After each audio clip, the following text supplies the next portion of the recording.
my number three is a movie called Nashville from 1975, directed by Robert Altman, starring Keith Carradine, Lily Tomlin, Karen Black, many other people. Quick log line from IMDb.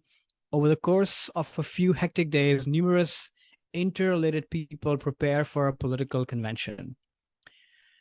So I put this movie on my list because I think this movie is I wouldn't say introduction, but the first time that I could, in a meaningful way, engage with one of these sort of milieu kind of movies where it's not about the Mm, plot, it's not right. really about the story. We're going to spend a whole bunch of time. This movie is a long movie. We're going to spend a whole bunch of time in this very specific place with these specific people and just sort of, be part of the environment.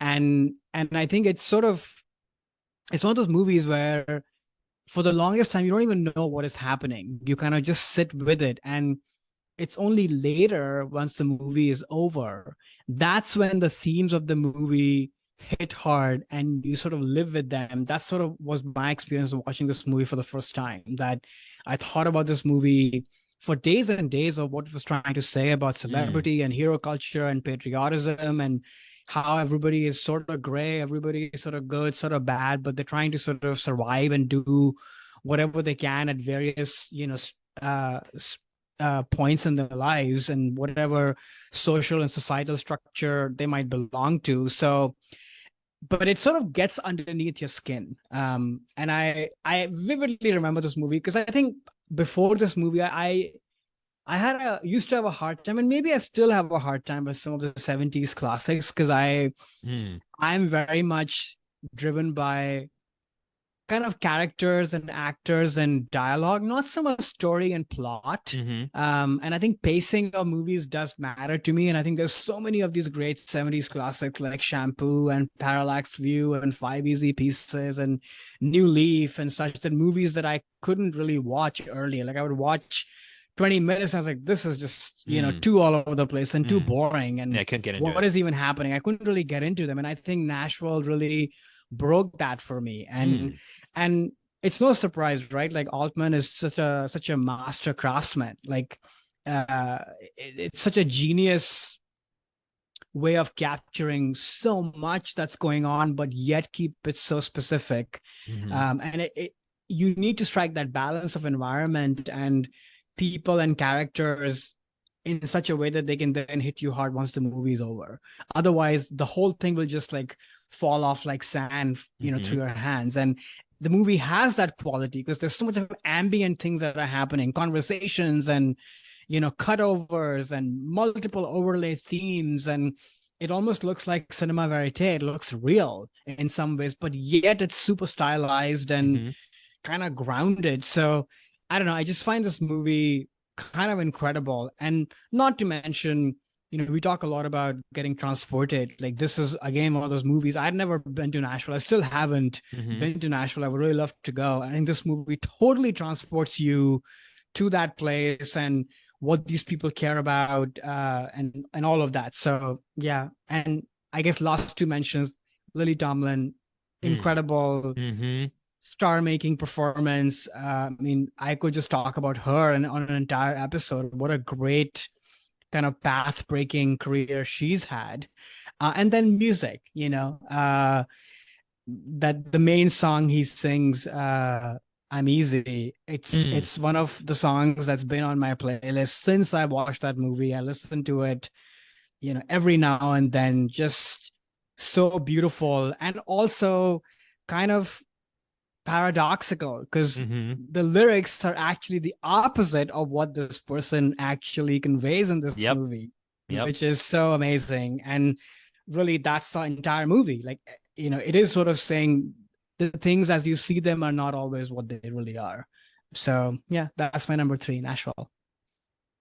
Yeah, this I was not someone who grew up a lot with Altman, or he was not a filmmaker that even now I haven't seen everything that he's done because he has a huge Me filmography. neither. And I had I think the first movie I probably or definitely saw of his was The Player in college and loved it. Love that Blair is movie. amazing. And then this movie actually was a one that I'd heard a lot of great stuff about it. but it was very hard to find. Oh, It just was not like, I don't know, it wasn't something about, maybe it wasn't released on DVD with enough like additions or something. I don't know. It was a tricky movie to kind of track down. I was actually kind of curious, like how did you first see this?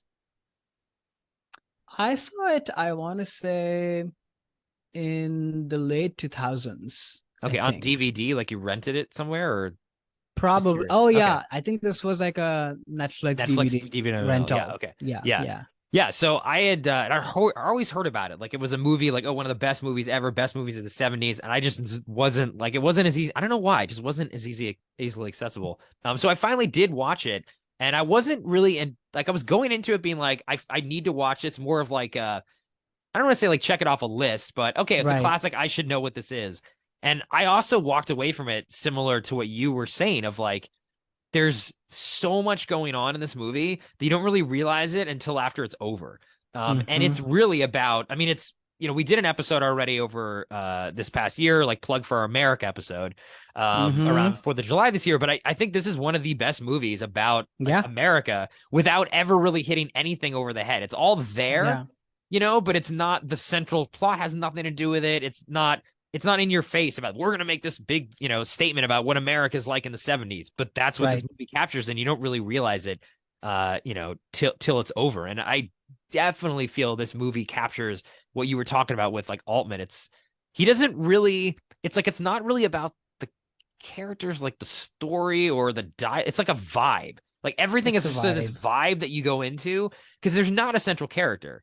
There's just so, No. and 20 minutes in, it can be like, wait, what's going on? And then when you realize it's not really about trying to follow some plot line where there's going to be some big There's revelation no about hero's something. arc. There's People no walk hero. in and walk out. You don't see Exactly. somebody who you met earlier, Right. whereas Jeff Goldblum happens to be in every frame, just in the corner. With not It's saying a so thing. He odd. has no That's lines so of dialogue. cool. Yeah, but Yeah. it's so cool. It's like the theme is what the movie is about. Like the Right. vibe, the theme, what it's trying to say, not all the, what are window dressings in this movie, but for other movies, like, hey, they're about a character arc, like you said, or they're about an event that happened. And yeah, things happen in this movie, and there's amazing characters that, like Lily Tomlin, or just Mm-hmm. that, you are like interested in and you want to know more about them, and Ned Beatty too, but it's not really about that. Mm-hmm. So yeah, it was it was great rewatching this movie. It also was, again, hard to track down now. I had to buy it off of YouTube, I think, Oh, because it couldn't, like, it's not available to stream. You can't rent it. Which, again, I don't know, some rights thing probably with this movie. probably. Yeah. I bought it on iTunes way back when, so I've always had Okay, it okay. now for Yeah. years. But I know, I mean, Shortcuts, for example, the other Altman movie, I actually just bought the Blu-ray a few months Hmm. ago because I was another movie that was not available anywhere. It would come up over and over again. Yeah. So yeah, I don't know. There's something about his movies that are not easily available. Yeah, it's too bad, because he definitely is one of those American masters. Again, I'm not an Altman Yeah, expert, and I wouldn't put him in my personal like top 10, but I want to learn more about. Like, I haven't actually seen right. Shortcuts yet, for example. Like, I've seen a couple of his early some westerns that he did. But yeah, this film for sure. Like, there's moments that stand out to me a lot. The that really hard scene to watch when that one character is being like forced to strip for the guys because Mm-hmm. she can't sing. And the ending of this movie. That's what I actually remember when I first saw this. It, like, everything comes together for me in that whole last scene where there's the big Totally. sing or song happening with the big American flag, and then there's like a shooting, and then that one singer who's been trying to break in through the entire movie, like, she gets up there and she's able to finally have her star breaking moment on the back of a horrible tragedy incident, but like the music's helping healing people, like all these things you can read into about America, especially in the 70s. Mm-hmm. That was, and I remember watching it the first time, be like, whoa, now I get this movie, like, all of a sudden, because I was waiting throughout the whole film to be like, okay, like, it's Altman, like, it's kind of a vibey thing, which isn't usually, as listeners of the podcast will know, like, those are usually not my type of, like, hangout movies are not really my thing necessarily. But this movie transcends that. And I love this film. I think it is a masterwork for sure. And it's worth the headache to track it down for those who have not seen And it. the Like, try to get it investment. down, and the exactly, pay attention. Right. It's a very easy movie, especially nowadays. You're at home, you got your phone there, like, not paying attention because there's nothing really going on. You're not going to quote unquote like miss a plot element if you like go to the bathroom during it or something. Not Right. like You're fine. leave the room and go to the bathroom. I didn't mean to imply, but you'll be fine. But actually, you won't, because the whole thing hangs together with this Right. whole like aesthetic and vibe. You need to kind of like let it like wash over you to kind of get it. Totally. Fantastic That last film. scene will not mean much if you don't sit with it. Like, you have to be Exactly. in this place with these people, Yeah. and then it's only then it can actually land on you. So, Mhm. but at the same time, you can sort of skip away. It's okay. Like, Right. it is that vibe movie. It can be passively consumed a little bit. Mhm. And honestly, that's how I watched it in preparation for the podcast. Like, I didn't watch every scene, glued to the television. Although I did watch it that way the first time I saw it, I couldn't take my eyes I off know, of me it. neither. There's Yeah. something about the cinema verite quality Yes. of it. Why reality TV is such a big deal. Mhm. This is probably in the early machinations of that. Like, you can't look away because Yeah. you want to know and you want to be in this place. Yeah. Yeah. It's so weird. I mean, I don't want to use the word like boring because it's not a boring movie, but it's like a boring, it's like slow, but a way that you can't, you want to know more. Like, you're so Right. invested in this. And I remember that too when I first saw it. Interesting, we had similar like kind of expectations coming into it. Or not expectations, but experiences the first time Right. watching it. But it's like, yeah, I was like riveted to this, even though nothing's really happening, but I'm so Yeah. invested. Yeah. It's hard to kind of describe it unless you've seen the film, I guess, that feeling. I guess maybe I'll ask you one question, just like, because I saw this movie because I keep hearing about it. It's so great. You got to watch it. So I watched it to kind of be able to talk about it and experience it. Why was this a movie you tracked down or bought on iTunes? Same thing. I think I Okay. would see it on a lot of directors and filmmakers and actors and such, their lists as their favorite movies. Yeah. I think Lily Tomlin was a big reason as well, just to Mhm. kind of track her filmography. Like, I think this is her first film, I think, or first major role, if I'm not mistaken. Yeah, I think she was in another.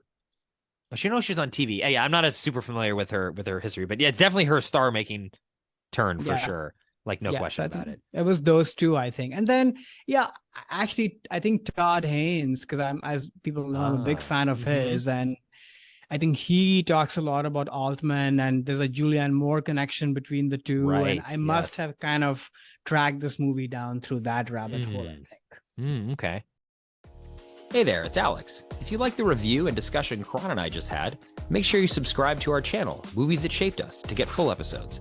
Every other Wednesday, Karan and I cover a topic around important people, places, events, and moments in our lives, and then explore it through 3 of our favorite movies. Subscribe right now, or follow our podcast on Spotify or Apple Podcasts via the link in the description below. Hope you join us for the journey.